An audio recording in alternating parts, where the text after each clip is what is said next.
इतिहास में इस प्रकार के अनेक उदाहरण हैं जो सिद्ध करते हैं कि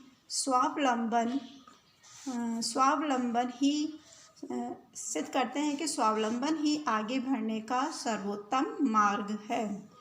जो हमारे इतिहास में पीढ़ी दर पीढ़ी अनेक ऐसे उदाहरण मिलते हैं, जो मिलते भी हैं और जो सिद्ध भी करते हैं कि स्वावलंबन ही जीवन में आगे बढ़ने का सबसे अच्छा मार्ग है। सर्वोत्तम मार्ग में सबसे अच्छा मार्ग, रास्ता है। अगर हमें जीवन में सफलता प्राप्त करनी है तो स्वावलंबन ही एक ऐसा शस्त्र है जिससे कि हम आगे बढ़ सकते हैं। स्वावलंबन के माध्यम से ही बोपदेव संस्कृत के महान विद्वान बने, यानी और वृद्धाचार्य के नाम से प्रसिद्ध हुए। तो एक उदाहरण जो है हमारे इतिहास में है वो है बोपदेव संस्कृत के महान विद्वान, जो अपने स्वावलंबन के माध्यम से ही वृद्धाचार्य के नाम से प्रसिद्ध हुए। गुरु द्रोणाचार्य ने भील कुमार एकलव्य को जब धनुर्विद्या की शिक्षा देने से इनकार कर दिया तो वह अपने आप ही धनुर्विद्या का अभ्यास करने लगा और एक दिन कुशल धनुर्धर हो गया। और दूसरा उदाहरण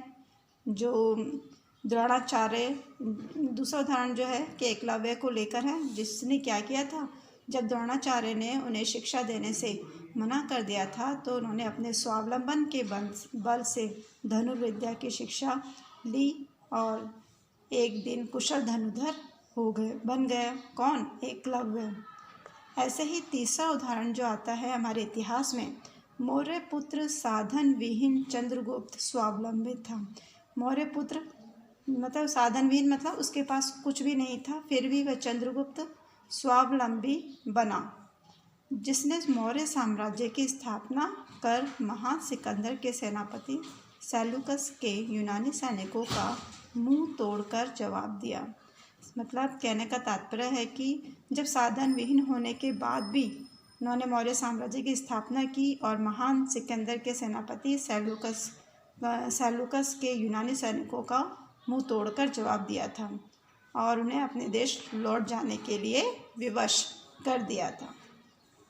अब आगे ध्यानपूर्वक देखेंगे। यह स्वावलंबन का ही चमत्कार था जिसने यूरोप के महान योद्धा नेपोलियन को अपने देश की मान रक्षा का पाठ पढ़ाया। स्वावलंबन ही नौका पर, मतलब एक जो उदाहरण है वो नेपोलियन का भी है, जिन्होंने नेपोलियन को अपने देश की मान रक्षा का पाठ पढ़ाया था। स्वावलंबन की नौका पर सवार होकर प्रतिदिन तैरकर गंगा की धारा को पार कर पाठशाला तक पहुंचने वाला विद्यार्थी बड़ा होकर संसार के सबसे बड़े लोकतंत्र का ऐसा प्रधानमंत्री बना जिस पर देशवासी आज भी गर्व करते हैं। तो ये जो उदाहरण है वो किसके लिए बताया गया है? श्री पंडित लाल बहादुर शास्त्री के बारे में। उनके मन में क्या थी? शिक्षा प्राप्त करने का जज्बा था कि मुझे शिक्षा प्राप्त करनी है। तो उन्होंने क्या किया था? वो नौका पर, यानी कि जो नाव थी उस पर सवार होकर डेली और प्रतिदिन, मतलब नौका पर सवार होकर प्रतिदिन तैरकर गंगा की धारा को पार करके वो विद्यालय पहुंचते थे और शिक्षा प्राप्त करते थे। जब उनको खुद के ऊपर विश्वास था कि मैं ये कर सकता हूँ, उनका ये स्वावलंबन ही आगे होके क्या काम आया कि वे बड़े होकर संसार में लोकतंत्र का एक ऐसा प्रधानमंत्री बना जिस पर आज भी देश के लोगों को उन पर गर्व है। हॉकी का जादूगर ध्यानचंद स्वावलंबन के स्कूल का ही विद्यार्थी था। हॉकी का जादूगर, जबकि हॉकी खेलने के जो खिलाड़ी थे वो ध्यानचंद आज पूरे देश में प्रसिद्ध हैं। उन्होंने भी अपने स्वावलंबन के बल पर ही उत्कृष्टता प्राप्त की। स्वावलंबन के बल पर ही क्रिकेट के मैदान में अपना कौशल दिखाने वाला मास्टर ब्लास्टर सचिन तेंदुलकर एक दिवसीय मैचों में 17,000 रनों की ऊंची और विशाल मीनार खड़ी करने में समर्थ हुआ। इसी तरह एक उदाहरण किसका है? सचिन तेंदुलकर, जो किस नाम से जाने जाते हैं भारत में? मास्टर ब्लास्टर, जिन्होंने क्या किया था? एक दिवसीय मैच में 17,000 रन रन बनाए थे। वो किसके बल पे बनाए? स्वावलंबन के आधार पर, क्योंकि उनको विश्वास था कि मैं ये कार्य कर सकता हूँ और उन्होंने मन में ठान रखा था। यह स्वावलंबन का ही कमाल है कि महेंद्र सिंह धोनी बल्ले से गेंद की धुनाई कर डालता है। टेनिस कोर्ट की राजकुमारी सानिया का जीवन स्वावलंबन की कहानी है।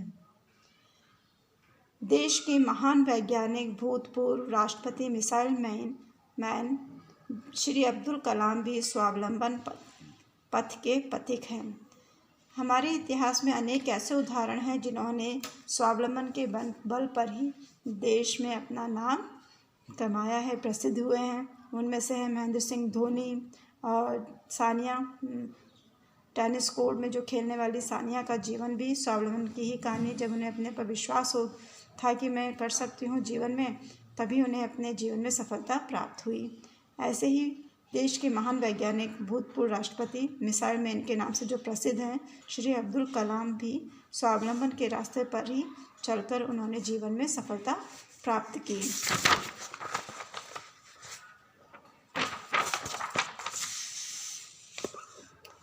आत्मविश्वास, स्वाभिमान, उत्साह और कर्मठता स्वावलंबी रूपी महानदी की सहायक नदियां हैं।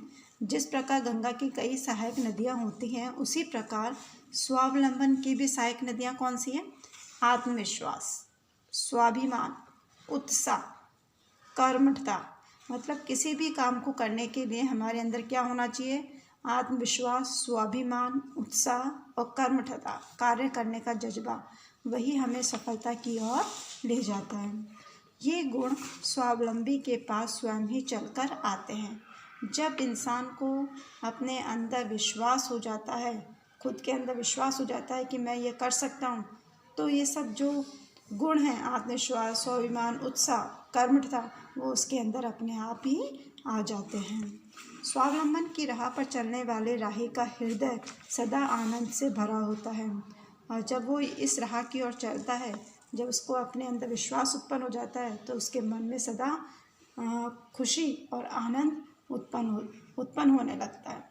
स्वावलंबन जीने की वह कला है जो विषम परिस्थितियों का साहस और दृढ़ता से सामना करना सिखाती है। मतलब जब इंसान में, जब मनुष्य में स्वावलंबन आ जाता है, तो वो विषम परिस्थितियाँ, मतलब कठिन परिस्थितियों में भी हर मुश्किल का सामना साहस और दृढ़ता से करता है। जीवन संग्राम को स्वावलंबन के अमोघ अस्त्र से ही जीता जा सकता है। जीवन संग्राम यानी जीवन में होने वाले कई कठिन परिस्थितियाँ एक संग्राम के समान, एक युद्ध के समान है, जो एक शस्त्र, कौन सा शस्त्र है वो? स्वावलंबन का जो शस्त्र है, उसी से जीता जा सकता है। विद्यार्थी के लिए स्वावलंबन का विशेष महत्व होता है।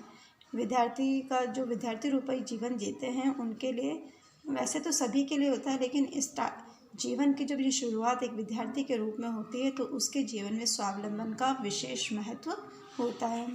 वास्तव में स्वावलंबन का पाठ पढ़े बिना उसका पाठ्यक्रम पूरा नहीं होता। बिना स्वावलंबन, मतलब बिना खुद पर विश्वास किए बिना वो कोई भी जीवन का पाठ्यक्रम पूरा नहीं कर सकता। इस पाठ को हृदयंगम कर लेने वाला विद्यार्थी जीवन की हर परीक्षा में उत्तीर्ण होता है।